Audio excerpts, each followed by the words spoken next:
My name is Anne. I am 56 years old. I live in Seattle, Washington. Give me 3 words that would best describe you. Playful, spiritual, and curious. What are some activities and hobbies that you enjoy? Oh my goodness. I meditate. I used to be a runner. I'm slowly working my way back to that. Right now I'm hiking instead of running. And I am very fond of midday napping. Talk to me about what your life was like before cancer. My life before cancer, and I'm going back to before my original diagnosis in 2009, it was a pretty ordinary life. But it wasn't necessarily a very happy life.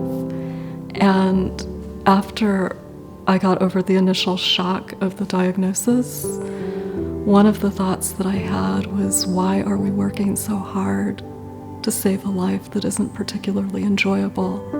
And that's when I started making decisions to do things differently, including switching my research to breast cancer. I was not formally trained in cancer biology. I'm an embryologist, and just kind of went off the rails and started doing the things that really lit me up.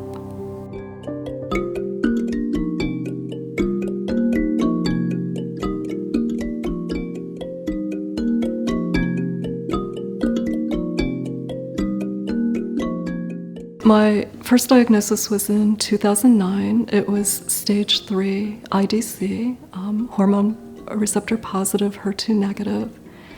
And that's how I learned about false negatives on mammography with breast tissue that is dense. Nobody had told me, and so I had probably had cancer for at least a couple of years before the actual diagnosis. It didn't image until it had left the breast. Metastatic, I was diagnosed in February of 2020. It was a recurrence. I knew I was very, very ill when I almost bled out during just a minor surgical procedure. And it wasn't until about 5 months later, when I was diagnosed with the metastatic recurrence, there was a delay in the diagnosis. So it took visiting more than one practitioner and to find the person that would listen to me and actually do all of the necessary testing to follow up with that.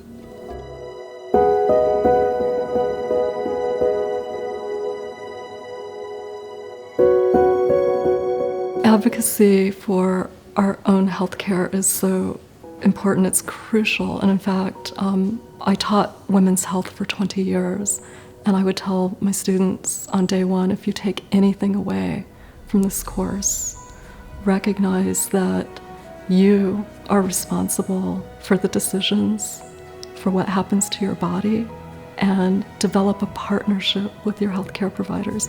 They can guide you, they can advise you, but ultimately, the decision-making is yours, and own your agency, stand in your power. And if the healthcare providers, if the practitioners are not listening, go to the next one. Just keep going until someone really listens and takes you seriously and provides the diagnosis and the treatment. It took me several tries to get to that point. And I want to add that I recognize that I have a lot of privilege in being able to have done that. I had the resources to continue going to additional providers, to fly across the country, to be seen by someone who would actually listen to me and take me seriously. I'm very, very fortunate in that regard.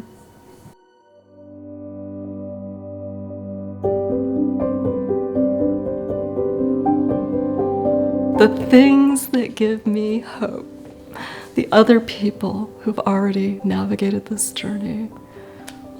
I love hearing other people's stories, going online, reading other people's stories, just watching how other people have approached their diagnosis and what they've done with their experience. I'm very inspired by that. It gives me hope. Research gives me hope. I was a breast cancer researcher for many years, and so I hope that in my lifetime that additional therapies will become available. My kids give me hope. I want to stick around and be there as long as possible to watch them transition into adulthood. To me, healing is finding a level of peace or harmony around the reality of the situation. And not only peace around the reality of the disease and all of that entails, but really finding concordance or alignment, body, heart, mind, soul, just getting everything at one, that wholeness, that unity. Yeah, that's what's available to us all, no matter our diagnosis, no matter our prognosis. Yeah.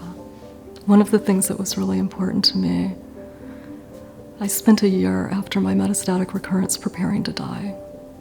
It obviously did not happen, but a lot of what I spent my time on during that period was trying to find that sense of peace, preparing myself to go meet my maker. And so I'm glad that I kind of had that experience, because that's part of what allows me to live so happily right now.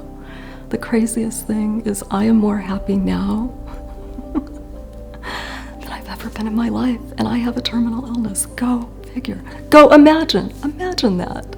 That's what I imagine.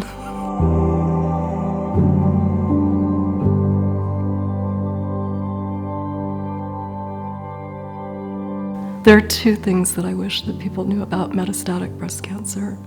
The first is that I wish that people knew that metastatic cancer is considered incurable, and that this is the aspect of the disease that is terminal.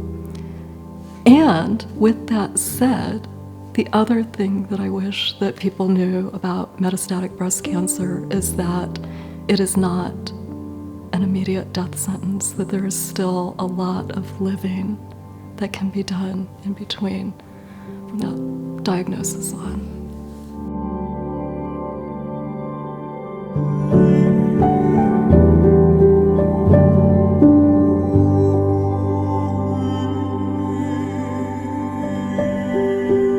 What can I imagine?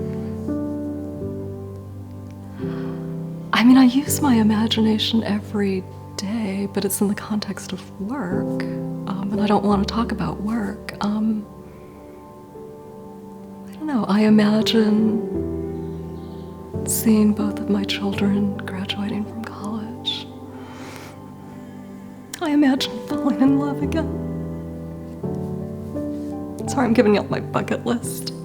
I imagine international travel.